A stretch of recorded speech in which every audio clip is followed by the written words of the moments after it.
Welcome to Uncover Chemistry. How are you all? Today I am going to give you idea about coupling constants, what coupling constant actually is, and how it helps us in predicting NMR peak in better way, and why it is so important in NMR spectroscopy. I am going to tell you in this class. So before going in detail about this coupling constant, I will suggest go to my earlier videos and watch the whole NMR session if you have a weak background in NMR spectroscopy. If you have a strong background, then you can watch this video. And also, if you haven't subscribed my channel, kindly subscribe the channel and follow the class till end. चलो शुरू करते हैं। तो यहाँ पे देखो, आज हम लोग क्या करने वाले हैं, कपलिंग कांस्टेंट क्या है देखेंगे। यहाँ पे देखेंगे हम लोग, will see what 1J coupling is, what 2J coupling, what 3J coupling. Then हम लोग देखने वाले हैं what direct vector model, how it helps in understanding how magnetic fields couple each other. It will tell us. Then हम लोग देखेंगे कार्पलस equation क्या होता है। उसके बाद ये मॉलिक्यूल का हम लोग कपलिंग कांस्टेंट वैल्यू निकालेंगे एंड कैसे इस मॉलिक्यूल का एनएमआर प्रिडिक्ट करते हैं मैं सिखाऊंगा तुम लोगों को। ठीक है, तो without further any delay let's start today's class. तो यहाँ पे देखो, तो फर्स्ट है हम लोग का कपलिंग कांस्टेंट। तुम लोगों को पता है कपलिंग कांस्टेंट किसको बोलते हैं, ये स्प्लिटिंग से आता है। हम लोगों ने देखा था लास्ट क्लास में। Go to my previous video if you have any query about this problem. So यहाँ पे हम लोगों ने देखा था ये वाला एक ट्रिपलेट होता है और ये वाला एक क्वार्टेट होता है, क्योंकि ये दो इसको ट्रिपलेट में स्प्लिट करता है, ये तीन इसको क्वार्टेट में स्प्लिट करता है। इतना हम लोगों ने देख लिया। तो एक्चुअली क्या है बताया, एक्चुअली कपलिंग कांस्टेंट किसको बोलते हैं? कपलिंग कांस्टेंट बोलते हैं, पकड़ लो ये वाला ट्रिपलेट आया ना, ये वाला ट्रिपलेट आया, ये वाला और ये वाला आया क्वार्टेट। क्वार्टेट देखने में कुछ इस तरह है, इस तरह है। तो ये जो डिस्टेंस होता है ना, ये जो डिस्टेंस यहाँ पे आप लोग जो डिस्टेंस देखते हैं या फिर यहाँ पे जो डिस्टेंस देखते हैं, ये दोनों डिस्टेंस सेम है, लेकिन यहाँ से सेंटर से इधर में जितना गया इधर में उतना ही गया। सिमिलरली यहाँ पे भी है, सेंटर से इधर में जितना गया इधर में उतना ही गया। ठीक है, तो ये दिखाता है इधर जाने से ये शील्डेड हो जाता है, इधर जाने से ये डीशील्डेड हो जाता है। तो ये जो डिस्टेंस होता है ना, इसी को बोलते हैं कपलिंग कांस्टेंट, जिसको J से डिनोट किया जाता है। ठीक है, हम लोग जनरली क्या करेंगे, हम लोग generally 2J coupling and 3J coupling को हम लोग आज थोड़ा देखेंगे। 1J कपलिंग अभी हम लोग नहीं पढ़ेंगे, क्योंकि कपलिंग दो तरह का होता है। एक होता है होमो न्यूक्लियर कपलिंग और दूसरा होता है hetero nuclear coupling. Homonuclear coupling मतलब क्या है एंड हेटेरोन्यूक्लियर कपलिंग मतलब क्या है? होमोन्यूक्लियर कपलिंग वेरी सिंपल, जैसे मैंने यहाँ पे दिखाया, ये देखो ये वाला प्रोटॉन इसको कपल कर रहा है, ये वाला प्रोटॉन इसको कपल कर रहा है, तो इसको बोलते हैं होमोन्यूक्लियर। सिमिलर न्यूक्लियस में अगर कपलिंग होता है तो होमोन्यूक्लियर, डिफरेंट न्यूक्लियाई में अगर इंटरेक्शन होता है तो इसको हेटेरोन्यूक्लियर। जैसे बोलते हैं, पकड़ लो ये वाला ऐसा कुछ पीक है, हमारे पास दो कार्बन है, यहाँ पे एक है, यहाँ पे एक हाइड्रोजन है, तो यहाँ से हम लोग को एक पीक मिलेगा, हम लोग को पता है प्रोटॉन एनएमआर में।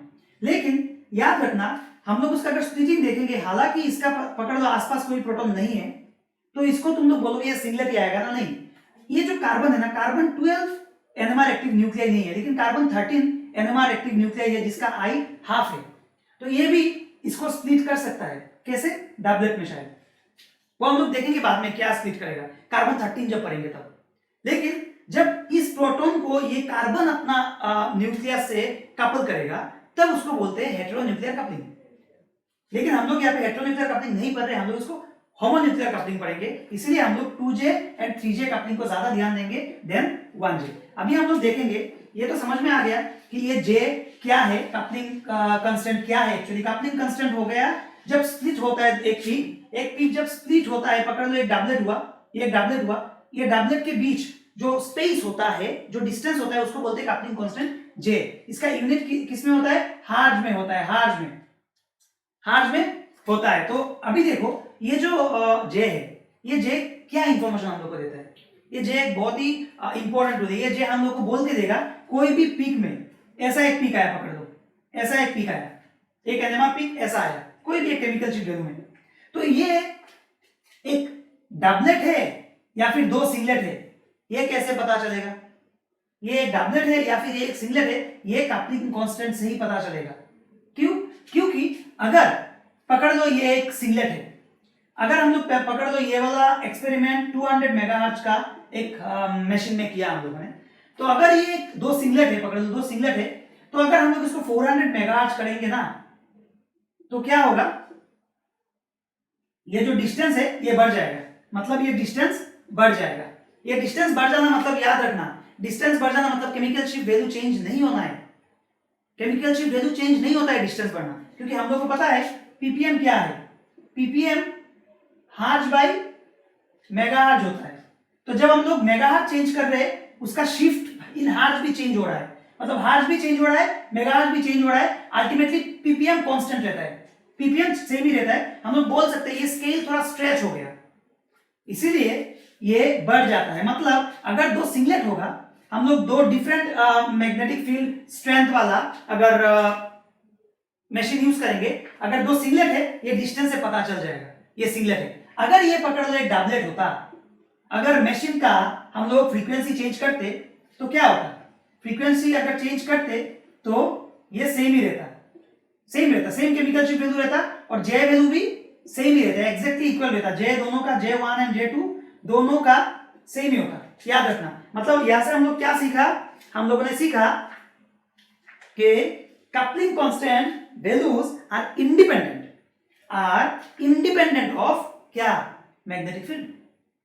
Coupling constant values are independent of magnetic field, मतलब क्या हो रहा है, मैग्नेटिक फील्ड चेंज कर रहे हैं हम लोग, यहाँ पे फ्रीक्वेंसी चेंज करना मतलब मैग्नेटिक फील्ड चेंज करना, मैग्नेटिक फील्ड चेंज कर रहे मतलब करने के बाद भी कपलिंग कांस्टेंट वैल्यू चेंज नहीं हो रहा है, मतलब it is independent of magnetic field, not dependent.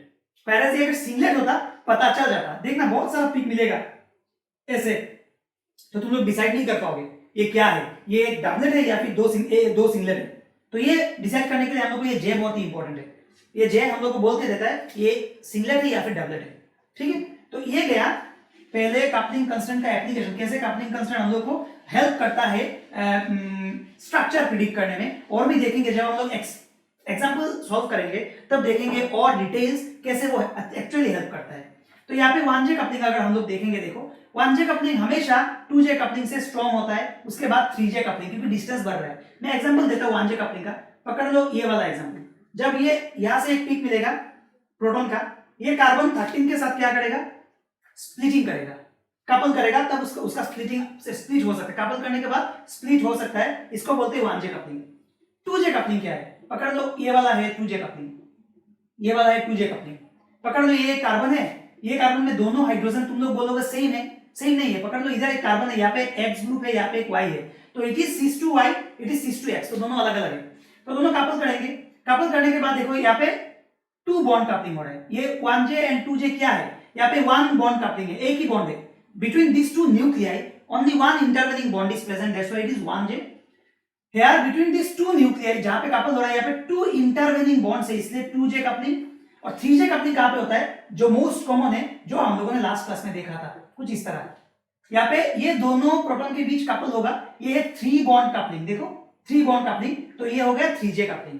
अभी के लिए, अभी आज का क्लास के लिए ये दो हमारे लिए इंपॉर्टेंट रहेगा, ये इतना इंपॉर्टेंट नहीं रहेगा।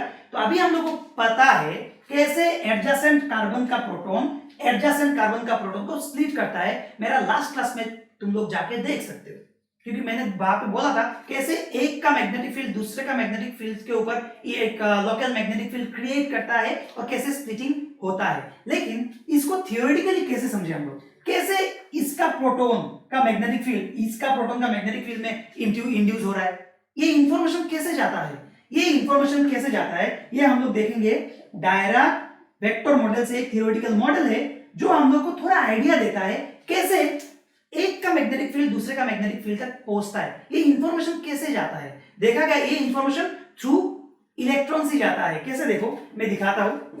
ये डायराक वेक्टर मॉडल क्या है, अगर हम लोग ये वाला कपलिंग देखेंगे 1J कपलिंग में क्या है, ये है, ये पकड़ लो, हम लोग 1J कपलिंग ही देख रहे हैं। तो यहाँ पे पकड़ लो कार्बन का एक प्रोटॉन का स्पिन है, कार्बन का प्रोटॉन का स्पिन को पकड़ लो, मैंने ये दिया कार्बन का प्रोटॉन का, मैं इसको दूसरा कलर से देता हूं समझ में आएगा। ये है कार्बन का प्रोटॉन का स्पिन, ठीक है।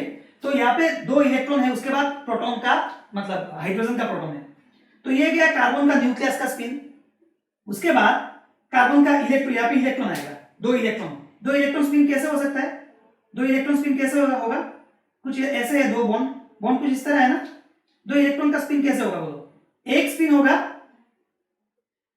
ऐसे डाउनवर्ड, ये डाउनवर्ड क्यों, तुम लोग बोलोगे डाउनवर्ड क्यों, ये ब्लैक वाला इलेक्ट्रॉन स्पिन है, याद रखो ब्लैक वाला है इलेक्ट्रॉन स्पिन और रेड वाला है प्रोटॉन का स्पिन, प्रोटॉन स्पिन। तो अभी देखो according to Dirac vector model, जहां पे प्रोटॉन का स्पिन एंड इलेक्ट्रॉन का स्पिन एक दूसरे को अपोज कर रहा है, वो लो एनर्जी स्टेट है। ठीक है, फाइन। तो ये एक लो एनर्जी स्टेट हो गया। तुम लोग बोलोगे मैं इसको ऊपर क्यों नहीं दिया, क्योंकि according to Dirac vector model ये लो एनर्जी स्टेट है। तो एक ही ऑर्बिटल में दो इलेक्ट्रॉन ऑपोजिट स्पिन में रहता है, पाउलिंग ने बोला था। तो ऑब्वियसली यहाँ पे एक इलेक्ट्रॉन आएगा कुछ इस तरह, इलेक्ट्रॉन आएगा इस तरह। अगर ये इलेक्ट्रॉन इस तरह है तो इस इलेक्ट्रॉन के सामने जो प्रोटॉन है, किसका प्रोटॉन है, हाइड्रोजन का। तो ये प्रोटॉन का स्पिन क्या होगा, ये प्रोटॉन का स्पिन होगा कुछ इस तरह। ये प्रोटॉन का स्पिन क्या होगा, ये अपवर्ड है, ये डाउनवर्ड होगा। तो समझ में आया, देखो कैसे कार्बन का प्रोटॉन का स्पिन बोल के दिया, हाइड्रोजन का प्रोटॉन का स्पिन कैसे होगा, थ्रू इंटरवेनिंग बॉन्ड्स, मतलब थ्रू इंटरवेनिंग इलेक्ट्रॉन्स। तो ये इंफॉर्मेशन यहां से यहां तक कैसे गया, ये अपवर्ड था बोल के ये डाउनवर्ड हुआ, ये डाउनवर्ड है बोल के ये अपवर्ड हुआ, ये अपवर्ड हुआ बोल के ये डाउनवर्ड हुआ। तो देखा कैसे एक का मैग्नेटिक फील्ड दूसरे का मैग्नेटिक फील्ड को क्या करता है, इन्फ्लुएंस करता है। तो ऐसे ही हम लोग सोच सकते हैं कि कैसे एक प्रोटॉन दूसरा प्रोटॉन को कपल कर सकता है थ्रू इंटरवेनिंग बॉन्ड्स। तो अभी यही चीज अगर हम लोग 2J कपलिंग में देखेंगे, 2J कपलिंग, ये वाला एग्जांपल 2J कपलिंग में अगर देखेंगे तो कैसा है, देखो 2J कपलिंग मतलब क्या है, 2J कपलिंग मतलब कोई भी मैं ये दो कार्बन के बारे में बोल रहा हूं, सिर्फ ये कार्बन, इधर मत देखो। तो यहाँ पे क्या है, ऐसे है कुछ, ऐसे है कुछ, एक कार्बन दो हाइड्रोजन।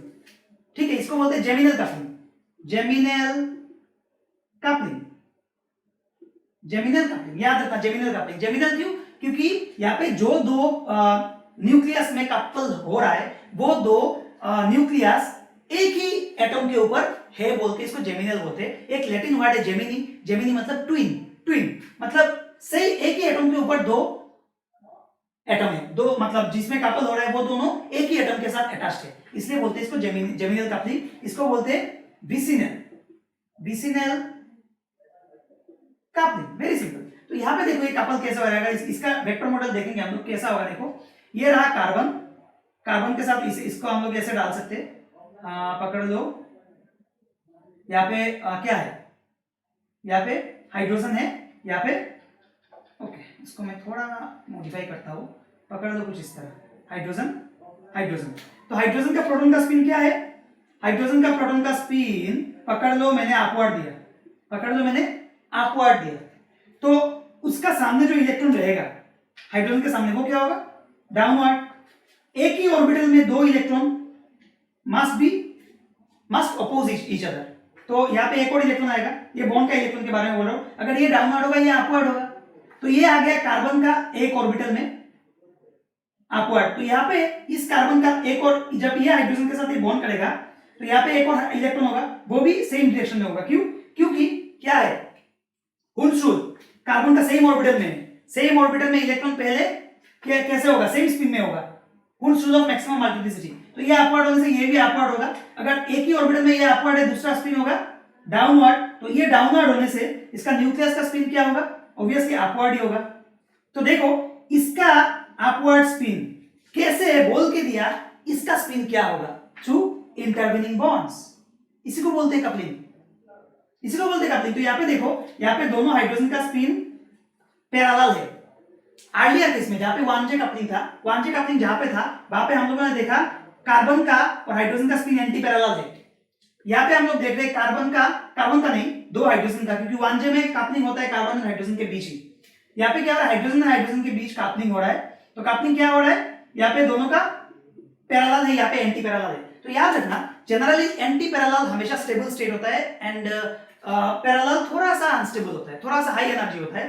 तो एक्चुअली इसीलिए जनरली देखा गया जो टू बॉन्ड कपलिंग होता है ना, maximum two bond coupling negative J value देता है, निगेटिव जे वैल्यू देता है। ऐसा नहीं कि निगेटिव पॉजिटिव भी देता है, ठीक है। और ये पॉजिटिव जे वैल्यू देता है, ये पॉजिटिव जे वैल्यू देता है और ये निगेटिव जे वैल्यू देता है। अभी निगेटिव जे वैल्यू कुछ नहीं है, मैं बोलूंगा। हम लोग पिक देख के कभी नहीं बोल सकते ये निगेटिव जे है या पॉजिटिव जे है, हम लोग सिर्फ जे ही बोलेंगे। इसलिए जे को ऐसे डिनोट करते हैं, ऐसे डिनोट करते हैं जे को।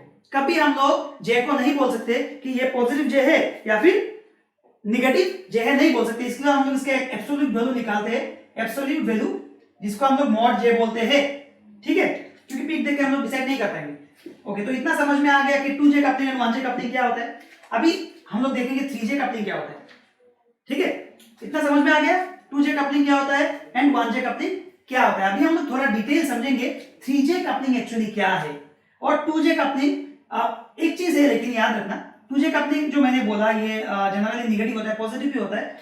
तो 2J कपलिंग एंगल डिपेंडेंट है, एंगल बॉन्ड एंगल डिपेंडेंट होता है। जैसे यहाँ पे मैं एक एग्जांपल लेके तुम लोगों को दिखाता हूं, मैं ऊपर वाला इरेज कर रहा हूं, अगर एग्जांपल लेके दिखाऊंगा तो यहाँ पे देखो एक एग्जांपल है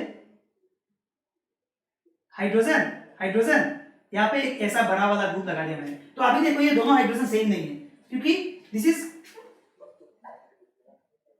close to this group, this is far from this group. तो दोनों हाइड्रोजन अलग अलग है, एक दूसरे को वो स्प्लिट करेंगे। यहाँ पे जो बॉन्ड एंगल है वो बॉन्ड एंगल है पकड़ लो 109 डिग्री, पकड़ लो 109 डिग्री। इसका जे वैल्यू आएगा अराउंड 13 हार्ज, 13 हार्ज मतलब इसका जो पीक आएगा, पीक का डिस्टेंस होगा, ये वाला डिस्टेंस जे होगा 13 हार्ज।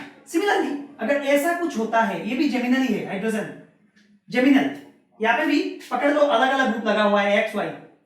तो क्या है देखो अभी क्या होगा, ये दोनों अलग अलग हाइड्रोजन है, यहाँ पे बॉन्ड एंगल जो है 120 डिग्री। तो अभी बॉन्ड एंगल बढ़ गया, तो बॉन्ड एंगल बढ़ने से हमेशा याद रखना यहाँ पे 120 डिग्री बॉन्ड एंगल बढ़ गया, मतलब यहाँ पे क्या होगा पता है, पकड़ लो 3 हार्ज।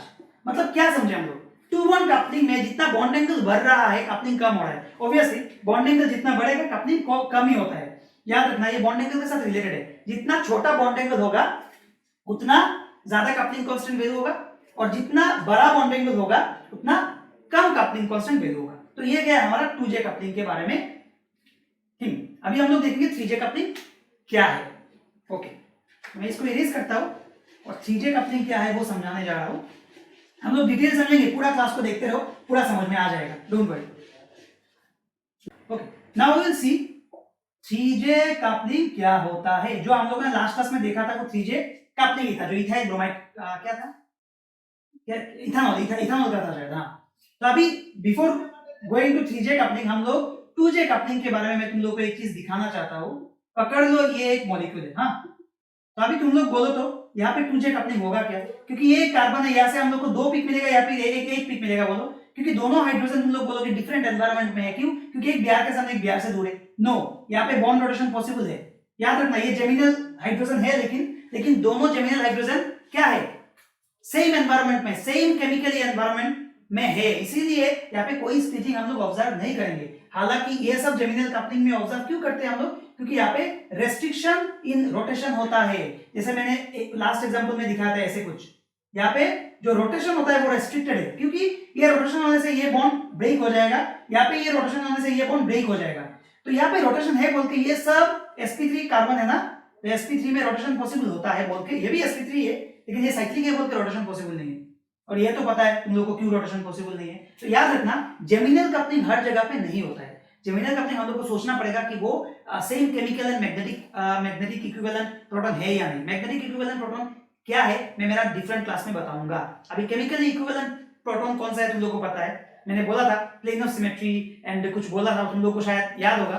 तो वो सब एब्सेंट होने से हम लोग निकाल सकते हैं केमिकली इक्विवेलेंट प्रोटॉन कौन सा है। ओके, तो फॉर द डिले हम लोग 3J कपलिंग देखते हैं क्या है। 3J कपलिंग पकड़ लो, एक एग्जांपल मैं लेता हूं, ये वाला एग्जांपल, हाइड्रोजन हाइड्रोजन कोई भी एक कार्बन ऐसा कुछ, तो ये दो प्रोटॉन के बीच पकड़ लो, ये एक सिंगलेट आया, ये एक सिंगलेट आया, तो ये उसको डबलेट में स्प्लिट करेगा, ये इसको डबलेट में स्प्लिट करेगा। हम लोगों ने देखा था 1:1 में 1:1 में स्प्लिट करता है। तो ये क्यों करता है वही हम लोग डायरेक्ट वेक्टर मॉडल से देखने जा रहे हैं। तो यहाँ पे क्या है पता है, यहाँ पे तो हम लोग को पता है कार्बन है, कार्बन कुछ इस तरह बॉन्ड करता है, ये बॉन्ड को मैं लिख रहा हूं यहाँ पे 2 हाइड्रोजन है, ठीक है, यहाँ पे 2 हाइड्रोजन है। तो अभी हम लोग को देना है प्रोटॉन का, क्या है, प्रोटॉन का पकड़ लो अपवर्ड स्पिन दिया हम लोगों ने, किसका, यहाँ पे हाइड्रोजन है, ये हाइड्रोजन है, 2 हाइड्रोजन है, इसका स्ट्रक्चर मैंने यहाँ पे ड्रॉ किया, ठीक है। तो यहाँ पे क्या दिया मैंने, प्रोटॉन का अपवर्ड स्पिन दिया मैंने।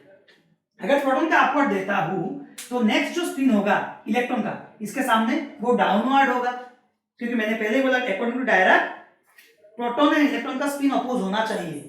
ओके, तो अभी इसके साथ बॉन्ड कर रहा है, एक ही ऑर्बिटल में होगा, हाइब्रिडाइज्ड ऑर्बिटल में, ये डाउनवर्ड होने से ये अपवर्ड होगा।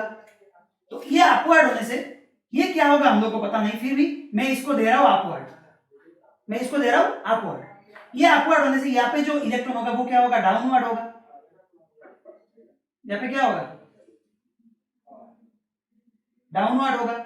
और ये डाउनवर्ड होने से ये प्रोटॉन क्या होगा, अपवर्ड होगा। तो क्या समझे हम लोग, यहाँ पे दो प्रोटॉन कुछ इस तरह है, देखो दोनों प्रोटॉन क्या है, एंटी पैरेलल है, सॉरी पैरेलल है।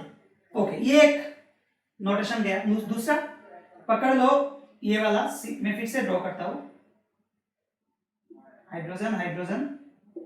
ओके, तो यहां पे अगर ये अपवर्ड है, ठीक है, इसको मैं डाउनवर्ड दिया, इसको मैं अपवर्ड दिया, इसको मैं डाउनवर्ड दिया, क्योंकि देखो ये डिफरेंट ऑर्बिटल है, ये अपवर्ड भी हो सकता है, डाउनवर्ड भी हो सकता है। ये डिपेंड करता है यहाँ पे बॉन्ड में क्या इलेक्ट्रॉन है। अगर यहाँ पे एनएमआर एक्टिव न्यूक्लियस होता तो क्या स्पिन होता। तो ये एक्चुअली जो होता है ना, 3 बॉन्ड कपलिंग, 3J कपलिंग जो होता है यहाँ पे, ये थ्रू स्पेस होता है। तो थ्रू यहाँ पे क्या होता है, ओवरलैपिंग होता है ये बॉन्ड में, ये तो बॉन्ड में क्या होता है, ओवरलैपिंग होता है। और जितना ज्यादा ओवरलैपिंग होगा उतना ज्यादा कपलिंग कांस्टेंट का वैल्यू होगा।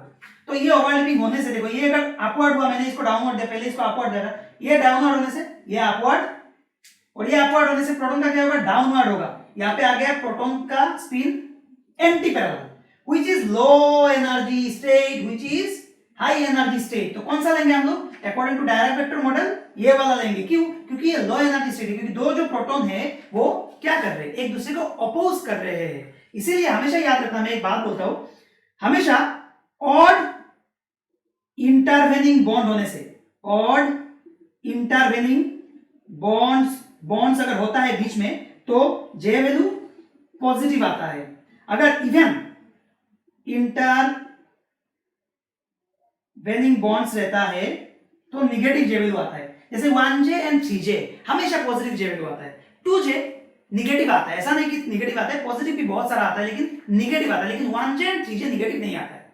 क्यों, क्योंकि 1J एंड 3J में प्रोटॉन का जो स्पिन, मतलब जो एक्टिव न्यूक्लियस, जो दो एनएमआर एक्टिव न्यूक्लियस में कपलिंग होता है, वो दोनों का स्पिन एक दूसरे को अपोज करता है।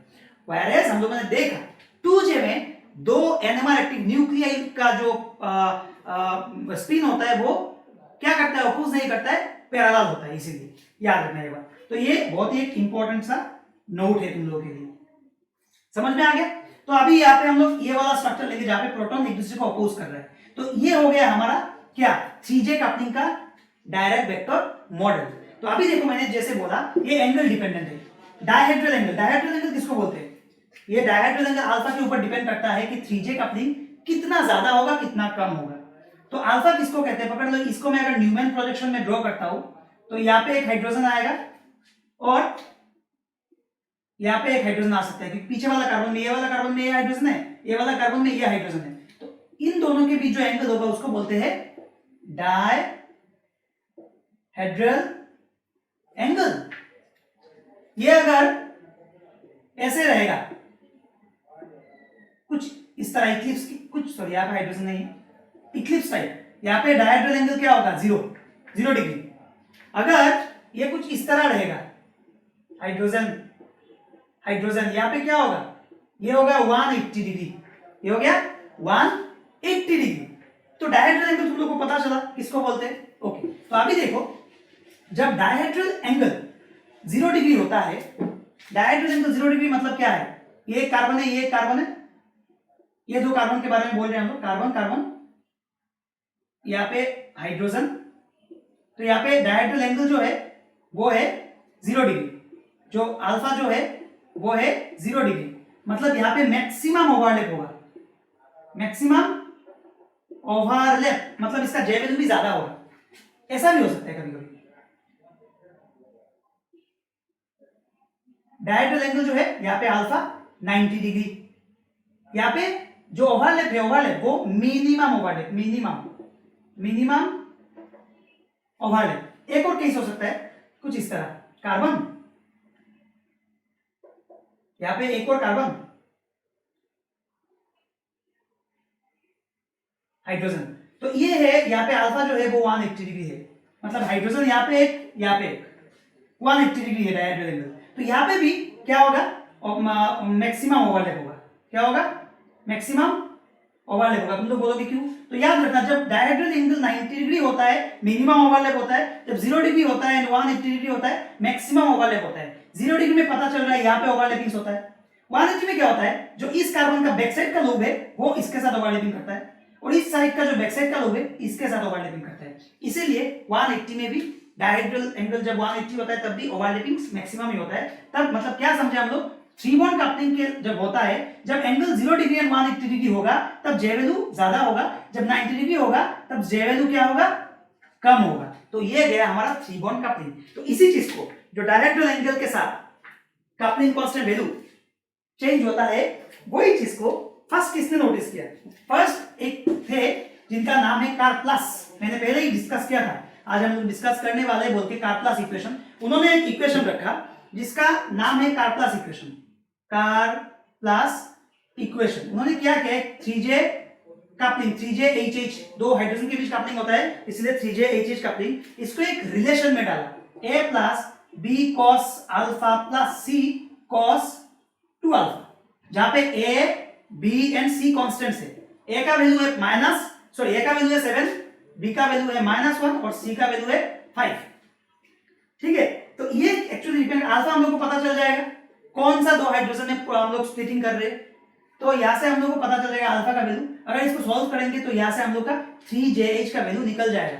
ये वैल्यू तुम लोगों को प्रॉब्लम जब देगा एंट्रेंस में या फिर कोई भी एग्जाम में तुम लोगों को वैल्यू दे के देगा, A, B एंड C का वैल्यू पता है और अल्फा का वैल्यू बिठाने से तुम लोग इसको सॉल्व करके निकाल सकते हो कि 3JHH कपलिंग क्या होगा। तो ये इनिशियली कार्प्लास ने किया, उसके बाद बहुत सारा साइंटिस्ट ने क्या किया, इसको थोड़ा बहुत चेंज किया, ये जो कांस्टेंट का वैल्यू है थोड़ा बहुत चेंज किया, चेंज करके मतलब देखा किसका इक्वेशन ज्यादा मतलब एक्चुअल एंड जो एक्सपेक्टेड वैल्यू है एक्सेप्ट उसके साथ मैच करता है।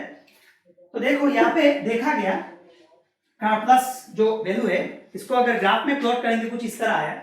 ग्राफ में अगर प्लॉट करेंगे यहाँ पे आ गया 3JHH कपलिंग और यहाँ पे क्या है, यहाँ पे है तुम्हारा डायहेड्रल एंगल अल्फा और इसको पकड़ लो 60 to 120, 0 से स्टार्ट हो जा रहा है। तो जो इक्वेशन है, तो इस इक्वेशन में जब 3JHH निकला कुछ इस तरह निकला, मतलब क्या समझ रहे हो, ये जो अराउंड 90 डिग्री में देखो 3JHH वैल्यू का 3JHH का वैल्यू सबसे कम है देखो जब 90 डिग्री होता है डायहेड्रल एंगल तब ये वैल्यू बहुत कम है, 90 के इधर जाने से बढ़ रहा है, 120 के इधर जाने से बढ़ रहा है। तो ये एक्सपेरिमेंटल एंड जो एक्चुअल वैल्यू है इसके साथ यहाँ पे मतलब इतना मतलब मैच करता है, मतलब इतना 19-20 हो सकता है, इसमें इतना 19-20 हो सकता है। इसका एक्चुअल वैल्यू पकड़ लो, मैं देता हूँ यहाँ पे 8 और यहाँ पे 12, कपलिंग कांस्टेंट का वैल्यू है यहाँ पे 8 और 12 और कुछ इस तरह, और इधर से पकड़ लो 10 और 14 कुछ इस तरह है। ये कपलिंग कांस्टेंट का वैल्यू है इन हार्ज। तो पकड़ लो ये वाला वैल्यू आना था, तो करीब इस बीच में आ जाता है, मतलब इसी रेंज में वैल्यू आ जाएगा। जो एक्चुअल एंड एक्सपेक्टेड वैल्यू होता है उसमें मतलब जो वेरिएशन होता है कुछ इस तरह हो जाएगा। तो यहाँ पे क्या समझ में आया हम लोग को, जब एंगल 90 डिग्री के आसपास आता है 3JHH कपलिंग कम हो जाता है, फिर से जब ये बढ़ता है फिर से बढ़ना स्टार्ट हो जाता है। तो ये होता है कार्प्लास इक्वेशन। तो कार्प्लास इक्वेशन में डिफरेंट एंगल में बिठा के ये कार्व निकाला गया, निकाल के मतलब 3JHH का ही जब डिफरेंट एंगल में निकाला गया तो कुछ इस तरह आया कार्व। समझ में आया? ओके, तो यही है कार्प्लास इक्वेशन। तो अभी इतना तो समझ में आ गया कि एंगल के साथ कैसे रिलेटेड होता है 3JHH कपलिंग। अभी अगर मैं तुम लोगों को बोलूंगा कुछ एग्जांपल्स देता हूं मैं तुम लोगों को याद रखने के लिए, जो तुम लोगों को याद रखना होगा। जैसे मैं बोलता हूं, पकड़ लो पहले जेमिनल मतलब क्या है? जेमिनल मतलब कौन सा है तुम लोग को पता है, मैंने पहले ही बोला। जेमिनल मतलब पकड़ लो यहाँ पे एक ग्रुप है R1 कार्बन, R2 यहाँ पे दो हाइड्रोजन, तो यहाँ पे दोनों हाइड्रोजन डिफरेंट है, तुम लोग को पता चल रहा है कि ये R1 है, ये R2 है, ठीक है। और यहाँ पे क्या है, अभी तुम लोग बोलोगे ये डिफरेंट कैसे है क्योंकि एक ही कार्बन में है। अरे पकड़ लो यहाँ पे जो R ग्रुप है कुछ ऐसा ग्रुप है जो मतलब रेस्ट्रिक्टेड रोटेशन है, कुछ रेस्ट्रिक्टेड रोटेशन। पकड़ लो साइक्लिक कंपाउंड है, ये मैंने R1 R2 दिया, पकड़ लो साइक्लिक कंपाउंड है। तो इसमें क्या आएगा पता है, इसका जो जे वैल्यू होगा क्या होगा बोलो, इसका जो जे वैल्यू आएगा पकड़ लो आएगा 10 to 16 हार्ज में आएगा, 10 to 16 हार्ज में आएगा। इसको तुम लोग को याद रखना है। तो ये गया जेमिनल कपलिंग, ये गया जेमिनल सैचुरेटेड, सैचुरेटेड। अनसैचुरेटेड भी हो सकता है ना कंपाउंड, अनसैचुरेटेड भी हो सकता है। अनसैचुरेटेड मतलब पकड़ दो कुछ इस तरह H1 H2, इधर में कुछ भी लगा हुआ हो सकता है अनसैचुरेटेड, इधर में कुछ भी पकड़ लो, यहाँ पे एक R ग्रुप लगा हुआ है, तो इसका जे वैल्यू क्या आएगा, इसका जे वैल्यू 0 to 3 हर्ट्ज। तुम लोग बोलोगे क्यों इतना कम, क्योंकि यहाँ पे एंगल बढ़ रहा है, यहाँ पे एंगल कम है क्योंकि ये sp3 है, पता है। अभी आ गया ये गया विसिनल। विसिनल क्या है, विसिनल सैचुरेटेड भी हो सकता है, अनसैचुरेटेड भी हो सकता है। अगर सैचुरेटेड होगा क्या होगा, अनसैचुरेटेड होगा क्या होगा, हम लोग देखेंगे। सैचुरेटेड में क्या आता है, देखो सैचुरेटेड में कुछ इस तरह आएगा, पकड़ लो यहाँ पे एक R1 है, यहाँ पे एक R2 है, यहाँ पे दो हाइड्रोजन है H1 H2, दोनों हाइड्रोजन सेम है क्या, क्योंकि R1 R2 डिफरेंट है, दोनों हाइड्रोजन सेम नहीं है। तो इसका जो जे वैल्यू आएगा क्या आएगा पता है, इसका जे वैल्यू आएगा 6 to 8 हर्ट्ज, कभी कभी 10 तक भी जाता है, ये इतना चेंज हो सकता है। सैचुरेटेड गया ये। अनसैचुरेटेड, अनसैचुरेटेड अगर होगा, अनसैचुरेटेड, अनसैचुरेटेड मतलब वही चीज R1 R2 हाइड्रोजन, हाइड्रोजन यहाँ पे 1 यहाँ पे 2, तो ये दो हाइड्रोजन, ये दो हाइड्रोजन देखो अच्छे से, तो इसका जो होगा जे वैल्यू 14 to 18 हार्ज आ जाएगा। तो ये देखो ट्रांस कंपाउंड है, ट्रांस ट्रांस ट्रांस 14 to 18 आ गया। अभी वही अनसैचुरेटेड में अगर पकड़ लो ये वाला कंपाउंड होता है, ये वाला कंपाउंड H1 H2, यहाँ पे R1 यहाँ पे R2, इसका वैल्यू आ जाएगा जे वैल्यू पकड़ लो 10 to 12 हार्ज में आएगा, इसका वैल्यू 10 to 12 हार्ज में आएगा। अभी एक और दिखाता हूं मैं, H1 H2 ये भी कुछ सीस की तरह है ना, लेकिन इसका जे वैल्यू 8 to 10 हार्ज में आएगा। तो ये तुम लोग को याद रखना है, एक्चुअली ये तुम लोग को याद रखना है। अभी तुम लोग बोलो एक चीज देखो यहाँ पे, ये तो पता चला 2J coupling, 2J coupling 3J coupling से हमेशा ज्यादा होता है, ये इसे 10 to 16 हार्ज हुआ है एक्चुअली। तो यहाँ पे क्यों हो रहा है कि बॉन्ड इंटरवेलिंग बॉन्ड्स कम है, कपलिंग ज्यादा हो रहा है। तो यहाँ पे ये है, यहाँ पे ये एंगल बढ़ रहा है बोल के, एंगल बढ़ रहा है बोल के कपलिंग कांस्टेंट कम हो गया।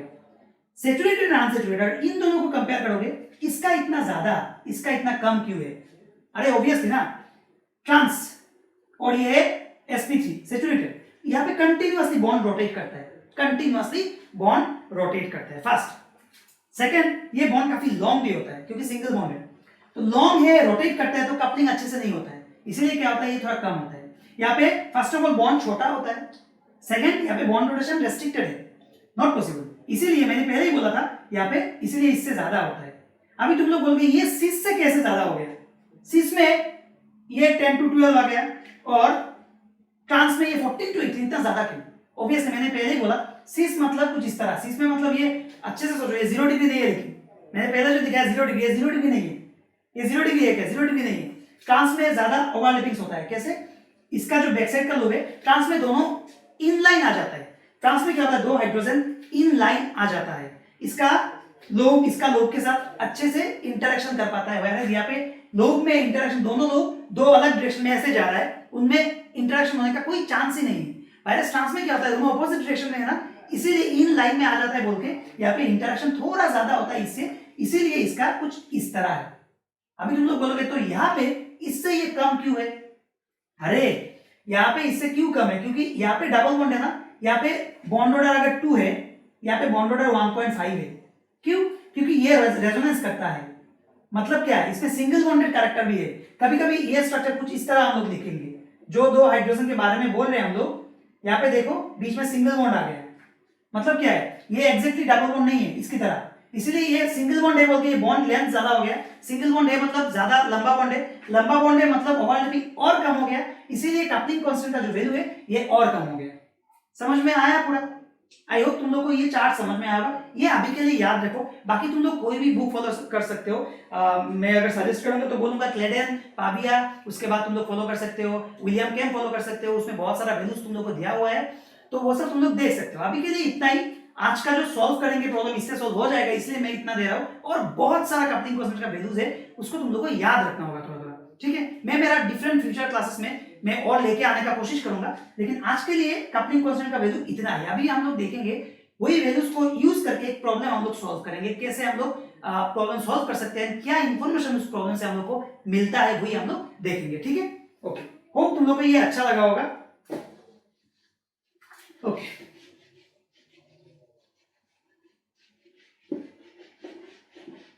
तो अभी का जो प्रॉब्लम है बहुत ही सिंपल सा प्रॉब्लम है, मैंने पहले ही दिखा दिया था स्ट्रक्चर, वही सॉल्व करेंगे। तो अभी का जो एग्जांपल है वो बहुत ही सिंपल सा एग्जांपल है, इसको हम लोग अभी सॉल्व करने वाले हैं। देखो अच्छे से, कुछ इस तरह, एक दो, यहाँ पे है ऑक्सीजन, हाइड्रोजन, हाइड्रोजन, हाइड्रोजन। तो ये कंपाउंड का हम लोग एनएमआर पीक प्रिडिक्ट करेंगे with coupling constant value. Okay, तो इसका अगर एनएमआर पीक हम लोग ड्रॉ करेंगे तो कैसा आएगा, देखो इसका अगर एनएमआर पीक हम लोग ड्रॉ करेंगे कुछ इस तरह आएगा। मैं काम करता हूँ, इसको ऊपर ही ड्रॉ करता हूँ और नीचे ड्रॉ करूंगा, ऐसे ऐसे ड्रॉ करता हूँ। यहाँ पे टीएमएस है 0 में, पता है हम लोग को। तो अभी देखो यहाँ पे टोटल कितना पीक आएगा, 1 2 3, ये दोनों सेम है क्या, ये दोनों दो अलग पीक देगा, क्योंकि ये सिस टू दिस है, ट्रांस टू दिस है, तो हम लोग को पता है इतना। कितना सिग्नल आएगा यहाँ से, 1 2 3 4 5 सिग्नल आएगा टोटल। ओके, तो ये CH3 है, ये CH3 पिक है, तो ये अराउंड कहाँ पे आएगा, अराउंड 1.3 में आएगा। तो पकड़ लो 1. ये अगर 1.3 में आएगा कुछ इस तरह, 1.3 में आ गया, ये आएगा पकड़ लो 6.5, क्यों 6.5, सॉरी 6.5 नहीं, पकड़ लो ये ऑक्सीजन के साथ कनेक्टेड है ना, पकड़ लो 3.9 में आ गया। कहाँ पे आ गया, पकड़ लो 3.9 में आ गया, 3.9 में आ गया। मैं डायरेक्टली वैल्यू बिठा रहा हूं। ये डबल बॉन्डेड हमेशा 4.5 से ऊपर ही जाता है, ठीक है, मतलब 4 से ऊपर जाता है, तुम लोग बोल सकते हो 4.5 नहीं बोल सकते, 4 से ऊपर जाता है। तो देखो ये दो प्रोटॉन कहां पे दोगे, कौन सा शील्डेड है कौन सा डिशील्डेड है पता नहीं हम लोग को। तो एक को मैं डालता हूं 4.1 में, दूसरा को डालता हूं 4.2 में, एक आया 4.3 पकड़ लो, एक आया 4.2, कौन सा गैप मुझे कुछ नहीं पता। ये कहां पे आएगा, ये भी उसी रेंज में आएगा, नो ये काफी नीचे जाएगा, अराउंड 6.4 में आ जाएगा। क्यों, क्योंकि एक तो ये डबल बॉन्ड के साथ है, एनिसोट्रोपी इफेक्ट के वजह से ज्यादा होगा, दूसरा ये ऑक्सीजन के साथ कनेक्टेड है तो ज्यादा डिशिल्डेड होगा, बहुत खींच रहा है, तो इसका वैल्यू 6.4 के आसपास आ जाएगा। ये दोनों का पता नहीं हम लोग का, एक का आएगा 4.12 में और एक का आएगा 4.3 में, कौन सा कहां पे ये हम लोग को पता नहीं है, ना नहीं बोल सकते, लेकिन कपलिंग कांस्टेंट से हम लोग पता कर सकते। कैसे, देखो अगर ये गया उसका लो रिजोल्यूशन स्पेक्ट्रा, लो रिजोल्यूशन स्पेक्ट्रा, अभी इसका अगर हम लोग हाई रिजोल्यूशन स्पेक्ट्रम ड्रॉ करेंगे तो कैसा आएगा, ये वाला 1.3 वाला 2 है, 2 प्लस 1 3, मतलब एक ट्रिपलेट होगा, ये हो जाएगा हमारा ट्रिपलेट, ये होगा क्वार्टेट, ये कहां पे 3.9, यहां पे क्वार्टेट होगा, 3.9 में एक क्वार्टेट आएगा, ऐसे कुछ ये क्वार्टेट जैसा आएगा कुछ।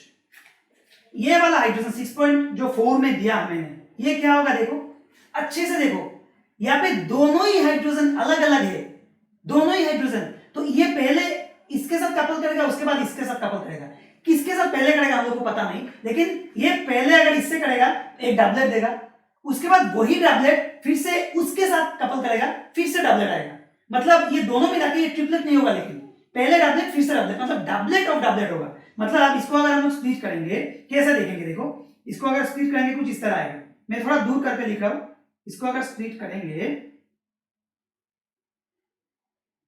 कुछ इस तरह आएगा डबलेट, ठीक है, तो फिर से ये ईच डबलेट, ईच लाइन फिर से एक और डबलेट बनेगा, क्यों, अभी इसके साथ करेगा तो ये लाइन फिर से एक और डबलेट होगा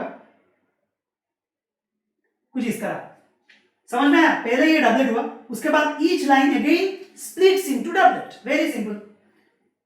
ये दोनों देखो यहां पे भी ये दोनों अलग अलग है, तो क्या होगा, पहले ये इसके साथ कपल करेगा शायद, तो एक डबलेट, फिर से ये हाइड्रोजन वो डबलेट को फिर से एक और डबलेट बनाएगा, मतलब ये भी टोटल 4 लाइन होगा, इसका भी टोटल 4 लाइन ही आएगा। अच्छा, तो ये अभी आया इंटरेस्टिंग चीज, ये वाला पी पहले आया पकड़ लो 4 लाइन आएगा, कितना आएगा, तो पहले एक डबलेट होगा, पहले मैं एक डबलेट बना देता हूं, पहले मैं एक डबलेट बना दिया, उसके बाद फिर से ये एक और डबलेट बनेगा ऐसे, सिमिलरली ये भी पहले एक डबलेट बनेगा उसके बाद एक और डबलेट बनेगा, एक और डबलेट बनेगा, तो इसका हाई रिजोल्यूशन स्पेक्ट्रा कुछ इस तरह देखने को मिलेगा। अभी क्या है ये कैसे पता चलेगा, बहुत ही क्रिटिकल है ना, तो इसको मैं अभी बाहर रखता हूं, किसको, ये कहां से आया रे, कुछ तो गलती किया, 6.4 3.9, और नहीं कुछ गलती नहीं किया, ये दोनों अलग है ना, इन दोनों को मैं अलग रखता हूं अभी, इन दोनों के बारे में मुझे कुछ नहीं बोलना है, क्योंकि इसका कपलिंग कांस्टेंट के बारे में हम लोग को पता है, ये बहुत ही सिंपल है, क्योंकि पता है हम लोग को ये क्या है, ये दोनों विसिनल कपलिंग है। विसिनल कपलिंग का वैल्यू तुम लोग को पता है, तो ये टेंशन नहीं है। अभी हम लोग इसको देखेंगे, इसका कपलिंग कांस्टेंट देखो, ये किसका है 6.4, मतलब इसका। तो ये दोनों पहले किसके साथ कपल करेगा बोलो, ये पहले इसके साथ कपल करेगा, ये ट्रांस का कपलिंग, मतलब पहले जो कपल किया, पहले इसका जो वैल्यू आया, ये आया, ये जगह का जो वैल्यू है यहां से ये आया 13 हर्ट्ज। ये जो दो पिक है देखो, ये पिक और ये पिक, पहले ये डबलेट में हुआ 13 हर्ट्ज, क्यों, बिकॉज ये इसके साथ कपल किया। ओके फाइन, अभी फिर से ये वाला प्रोटॉन इसको फिर से, ये डबलेट को फिर से स्प्लिट करेगा। ये है क्या है, सी से ट्रांस 13 हर्ट्ज। मैंने बोला था ट्रांस किस में होता है, 14 से ऊपर होता है, 13 के आसपास दे सकते हो, कोई टेंशन नहीं, इसको 14 हर्ट्ज भी लिख सकते हो। ओके, तो ये फिर से स्प्लिट हुआ ये वाला डबलेट में, और ये फिर से स्प्लिट हुआ ये वाला डबलेट में। तो यहाँ पे क्या होगा, ये वाला एक और पिक आ गया, ये वाला यहां से, जिसका हम लोग दे सकते हैं 7 हर्ट्ज, या फिर तुम लोग दे सकते हो 8 हर्ट्ज, कोई टेंशन नहीं है, क्योंकि सिस का हम लोगों ने देखा कपलिंग कांस्टेंट क्या होता है, सिस का कपलिंग कांस्टेंट 8 के आसपास हो जाता है, 8 to 10, 8 to 12 ऐसा कुछ हो जाता है, हम लोगों ने देखा था। तो 7 हर्ट्ज, तो ये गया उसका। तो अगर ये 7 हर्ट्ज है तो ये भी 7 हर्ट्ज ही होगा, क्योंकि ये दोनों सेम है। और अगर ये 13 हर्ट्ज है तो ये भी 13 हर्ट्ज ही होगा, ये दोनों। समझ में आ रहा है? अच्छा, इतना अभी मैं बोल रहा हूं, रुको। तो इतना तो गया, समझ में आया। अभी ये दोनों में से कौन सा पीक किसका है, हम लोग को कैसे पता चलेगा बोलो। ये दोनों में से इसका जो पीक है देखा गया, ये यहां से यहां तक, ये वाला जो ये दोनों के बीच, ये वाला और ये वाला के बीच जो डिस्टेंस है, ये देखा गया 13 हर्ट्ज। और ये वाला और ये वाला, और या फिर ये वाला और ये वाला में जो डिस्टेंस है वो देखा गया 2 हर्ट्ज। ठीक है, 2 हर्ट्ज। इतना हम लोग को मैं बोल रहा हूं, क्या पता चलता है यहां से, यहां पे क्या है, इसमें और इसमें जो डिस्टेंस है, इसमें और इसमें जो डिस्टेंस है वो आया 7 हर्ट्ज। 7 हर्ट्ज में ड्रॉ करने में थोड़ा बड़ा हो गया, ये 13 हर्ट्ज से ये 7 हर्ट्ज छोटा ही होगा, ये तुम लोग समझ सकते हो वैल्यू। और ये जो वैल्यू है ये आया फिर से 2 हर्ट्ज। अभी यहां से हम लोग को क्या इंफॉर्मेशन मिल रहा है वो तुम लोग को बोलना है। यहां से हम लोग को देखो क्या इंफॉर्मेशन मिल रहा है, मतलब हम लोग इतना तो समझ में आया कि ये जो 4 पीक आया, ये 4 पीक 4 सिंगलेट नहीं है, 4 सिंगलेट नहीं हो सकता, क्योंकि 1:1 रेशियो में है ना, 4 सिंगलेट नहीं हो सकता। क्यों? क्योंकि 4 सिंगलेट होने से ये जो देखो यहाँ पे जो आया, ये 13 हर्ट्ज आया, ये 7 हर्ट्ज आया। सिमिलरली यहाँ पे देखो, ये 13 हर्ट्ज आया, ये 2 हर्ट्ज आया। मतलब क्या है, ये किसका पीक है बोलो, ये दोनों पीक का, ये दोनों प्रोटॉन का पीक है, ये और ये। अभी ये किसका पीक है और ये किसका पीक है, ये हम लोग को निकालना है। देखो अच्छे से देखो, यहाँ पे इसका 13 हर्ट्ज है, ये 13 हर्ट्ज कब होगा, जब ये कोई उसका ट्रांस के साथ कपल करेगा, मतलब क्योंकि सिस के साथ 13 होने का कोई चांस नहीं, ट्रांस के साथ कपल करेगा ना, मतलब ये वाला पिक इसका है, ये वाला पिक इसका है, क्योंकि ट्रांस के साथ कर रहा है। तो देखो ट्रांस के साथ इसने कपल किया तो 13 हुआ, सिमिलरली इसको भी इसने कपल किया, इसका भी 13 हुआ, सही होगा वैल्यू। अभी द थिंग इज, ये 2 हर्ट्ज किस लिए, क्योंकि पहले इसका पिक को इसने स्प्लिट किया 13 हर्ट्ज में, उसके बाद वो डबलेट को फिर से स्प्लिट किया किसने, ये वाला जेमिनल कपलिंग। जेमिनल कपलिंग क्या होता है, double bonded geminal coupling unsaturated, मैंने बोला था 0 to 3। तो देखो 2 हर्ट्ज, मतलब 2 भी हो चलेगा, काम चलेगा, कोई बात नहीं। 2 हर्ट्ज मतलब अभी इसको इसने स्प्लिट किया, समझ में आ गया? ओके, तो मतलब ये वाला पिक इज फॉर दिस। अभी इसमें क्या है, ये है 7 हर्ट्ज, 7 ये किसको करेगा, सिस, मतलब ये वाला इसका कंफर्म है, ये वाला इसका कंफर्म है। कैसे? क्योंकि ये 7 हर्ट्ज कौन देगा, सिस कपलिंग, सीसी 7 हर्ट्ज देगा, मतलब इसको इसने पहले कपल किया 7 हर्ट्ज हुआ, उसके बाद each doublet again splitted into another doublet, वो उसका सेपरेशन क्या है, 2 हर्ट्ज। क्यों? क्योंकि इसको इसने स्प्लिट किया, और जेमिनल कपलिंग मैंने बोला 0 to 3, तो ये 2 हर्ट्ज हो गया, मतलब ये वाला है इसका, ये वाला है इसका, और इतना समझ में आ रहा है ये इसका है, क्योंकि ये पहले इसके साथ कपल किया 13 हर्ट्ज हुआ, उसके बाद इसके साथ कपल किया 7 हर्ट्ज हुआ, क्योंकि देखो इसका वैल्यू मिल रहा है 13 हर्ट्ज मतलब इसके साथ, 7 हर्ट्ज मतलब इसके साथ, इसमें भी देखो 7 हर्ट्ज है। समझ में आ रहा है क्या नहीं आ रहा? तो ऐसे हम लोग मतलब क्या कर सकते हैं, कपलिंग कांस्टेंट यूज करके एनएमआर को अच्छे से प्रेडिक्ट कर सकते हैं। एनएमआर में जब कपलिंग कांस्टेंट वैल्यू को देख के हम लोग एग्जैक्टली बोल सकते हैं कौन सा वाला पिक कौन सा वाला प्रोटॉन के लिए है। और यहाँ पे अगर मोर देन वन सिंगलेट है, वो सिंगलेट है या फिर कोई मल्टीप्लेट है। मल्टीप्लेट मतलब जैसे यहाँ पे ये डबलेट और डबलेट आया तो इसको हम लोग डायरेक्टली मल्टीप्लेट बोलते हैं। तो ये सिंगलेट नहीं है, इनिशियली देखने में लग रहा है ना सिंगलेट, लेकिन ये सिंगलेट नहीं है, ये मल्टीप्लेट है जिसका कपलिंग कांस्टेंट वैल्यू बोल के दे रहा है कौन सा वाला पिक किसके साथ कपल किया। क्योंकि ये 13 एंड 13 मतलब ये वाला पहले इसके साथ कपल किया, उसके बाद 7, उसके बाद इसके साथ कपल किया। ये वाला पहले इसके साथ कपल किया 13 13, उसके बाद ये इसके साथ कपल किया। ये वाला किसके साथ किया, पहले पहले इसके साथ किया, उसके बाद इसके साथ किया, क्योंकि यहाँ पे 7 एंड 2 आ जाएगा। और इसका विसिनल कपलिंग तुम लोगों को पता है क्या होगा, हर एक डिस्टेंस यहां से यहां तक इक्वल ही होगा, कोई टेंशन नहीं है, कोई टेंशन नहीं है। समझ में आया या फिर नहीं आया? तो हम लोग यहाँ पे समझ में आया कि कैसे हम लोग कपलिंग कांस्टेंट वैल्यू यूज करके एनएमआर का पिक अच्छे से प्रिडिक्ट कर पाएंगे। Very simple. और एक और बात तुम लोग याद रखना, यहाँ पे जो मैंने सिखाया तुम लोग को कपलिंग कांस्टेंट वैल्यू निकालना बहुत ही इजी है। हम लोग को पता है ppm is equal to hertz by megahertz ना। तो हम लोग को कपलिंग कांस्टेंट पकड़ लो, इन दोनों पिक में से इन दोनों का कपलिंग कांस्टेंट निकालना है। ये दोनों पिक के बीच कपलिंग जो डिस्टेंस है इसको निकालना है। कैसे निकालेंगे, इसका केमिकल शिफ्ट वैल्यू इसका केमिकल शिफ्ट वैल्यू निकालो पहले। ये तो स्केल से मिल जाएगा, स्केल से मिल जाएगा, उसको माइनस करो, माइनस करके एक ppm का वैल्यू आएगा, पकड़ लो a ppm आया। उसके बाद क्या है, हम लोग को क्या है हर्ट्ज, हर्ट्ज निकालना है। मेगाहर्ट्ज, ये कितना मेगाहर्ट्ज का मशीन में काम किया हम लोग को पता होगा, पकड़ लो 400। तो ये a इंटू 400 अगर करोगे तो हम लोग को हर्ट्ज मिल जाएगा, वही हर्ट्ज होगा उसका केमिकल शिफ्ट वैल्यू। तो केमिकल शिफ्ट वैल्यू निकालना सॉरी केमिकल शिफ्ट वैल्यू नहीं है, coupling constant value. Coupling constant value निकालना बहुत इजी है। पहले तुम लोग को केमिकल शिफ्ट वैल्यू जानना होगा, कोई भी दो पिक में जो केमिकल शिफ्ट वैल्यू होगा उसका डिफरेंस निकालो। उसके बाद जो निकलेगा वो ppm में निकलेगा। उसके बाद उसको क्या करो, मल्टीप्लाई करो, जिस मेगाहर्ट्ज के मशीन में उसको किया उसमें उसके साथ मल्टीप्लाई करो तो हर्ट्ज निकल जाएगा। तो वही होगा हमारा कपलिंग कांस्टेंट जे का वैल्यू, कपलिंग कांस्टेंट जे का वैल्यू। समझ में आ गया?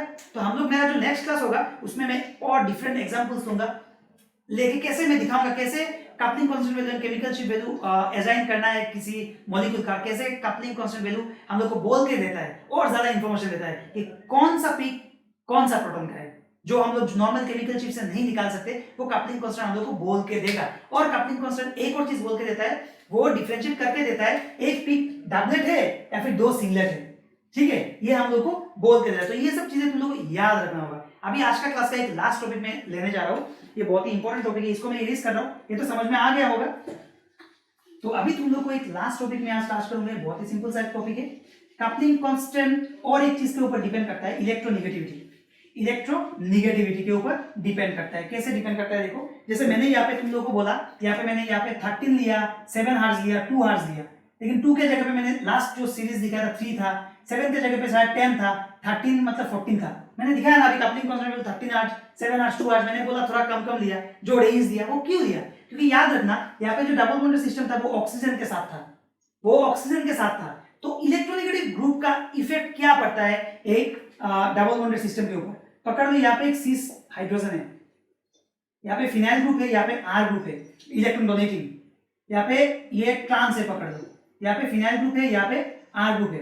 अभी एक और एग्जांपल में देता हूँ, पकड़ लो यहाँ पे सिस कंपाउंड है, यहाँ पे ट्रांस कंपाउंड है, लेकिन अभी यहाँ पे कोई अलग सा ग्रुप लगा दो, कोई भी एक OPH लगा दो, OPH ग्रुप, यहाँ पे OPH ग्रुप। OPH ग्रुप मतलब क्या है, एक इलेक्ट्रॉन विथड्रॉइंग ग्रुप है, और यहाँ पे आर ग्रुप लगा सकते हो, यहाँ पे आर ग्रुप लगा सकते हो। तो इसका जे वैल्यू क्या होगा, इसका जे वैल्यू क्या होगा, इसका जे वैल्यू क्या होगा, इसका जे वैल्यू क्या होगा। अगर देखोगे इसका जे वैल्यू क्या है, पकड़ लो, इसका पकड़ लो 12 हर्ट्ज, इसका पकड़ लो 16 हर्ट्ज, इसका पकड़ लो 6 हर्ट्ज, और इसका पकड़ लो अराउंड 12 हर्ट्ज, 12 हर्ट्ज।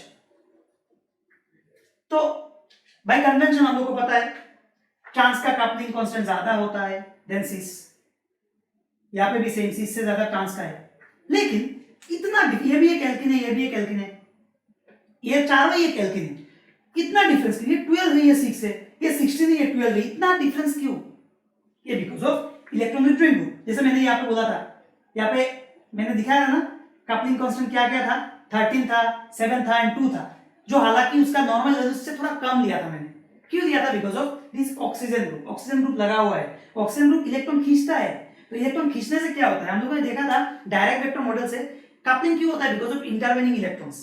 अगर इंटरवेनिंग इलेक्ट्रॉन से कम हो जाएगा इलेक्ट्रॉन डेंसिटी, तो क्या होगा? कपलिंग अच्छे से नहीं होगा। तो यहाँ पे क्या होगा, ये इलेक्ट्रॉन पुल करता है, बहुत ही ज्यादा खींचता है अपनी तरफ, बहुत ही ज्यादा खींचता है अपनी तरफ, इलेक्ट्रॉन पुल करता है। इलेक्ट्रॉन पुल करने की वजह से यहाँ पे इलेक्ट्रॉन डेंसिटी कम हो जाता है, और इलेक्ट्रॉन डेंसिटी कम होने की वजह से इलेक्ट्रॉन डेंसिटी हर एक बॉन्ड का कम हो जाता है। यहाँ पे हर एक बॉन्ड का इलेक्ट्रॉन डेंसिटी कम हो जाता है, और इलेक्ट्रॉन डेंसिटी बॉन्ड का कम होने की वजह से वहां पे कपलिंग कम होता है, और कपलिंग कम होने की वजह से इसका कपलिंग कांस्टेंट वैल्यू भी कम आ जाता है। Very simple. यहाँ पे कपलिंग कांस्टेंट वैल्यू काफी ज्यादा है, क्योंकि ये सब ग्रुप इलेक्ट्रॉन पंपिंग ग्रुप है, और एल्स अगर इलेक्ट्रॉन पंपिंग ग्रुप ना भी रहे, एटलीस्ट वो लोग इलेक्ट्रॉन विड्रॉइंग ग्रुप नहीं है। तो इलेक्ट्रॉन विड्रॉइंग ग्रुप नहीं है बोलते यहाँ पे क्या हो रहा है, क्या हो रहा है, यहाँ पे वो इफेक्ट नहीं देखने को मिल रहा है हम लोग को। क्या इफेक्ट? जो कपलिंग कांस्टेंट वैल्यू कम नहीं हो रहा है। समझ में आया? तो ये दो फैक्टर तुम लोग को याद रखना होगा। Effect of electro negative group, मतलब इलेक्ट्रॉन विड्रॉइंग ग्रुप रहने से हमेशा कपलिंग कांस्टेंट कम होता है। ये हम लोगों ने देख लिया, और भी बहुत सारा इफेक्ट है, एक क्लास में मैं नहीं दे सकता, मैं मेरा डिफरेंट क्लासेस में लेके आऊंगा, लेकिन ये एक बेसिक है, ये जनरल कंसेप्ट है, ये तुम लोग को समझना ही होगा। और बाकी तुम लोग फर्दर बुक पढ़ के तुम लोग जान सकते हो, डिफरेंट बुक्स अवेलेबल है। एज फॉर एग्जांपल मैं तुम लोग को बोला शायद, क्लेडन तुम लोग फॉलो कर सकते हो, पाविया फॉलो कर सकते हो, विलियम कैम फॉलो कर सकते हो। उसमें तुम लोग को डिफरेंट एग्जांपल्स मिल जाएगा, जहाँ पे कपलिंग कांस्टेंट के बारे में तुम लोग को और जानने को मिलेगा। तो मैंने जहां तक कोशिश किया, आई होप तुम लोग को अच्छा लगा होगा ये वीडियो। अगर अच्छा लगा है तो तुम लोग के दोस्तों के साथ ये वीडियो ज्यादा से ज्यादा शेयर करो, and let me know in the comment section, and for more update you can follow my channel uncover chemistry. Thank you. आज के लिए बस इतना ही, मिलते हैं नेक्स्ट वीडियो में। Thank you.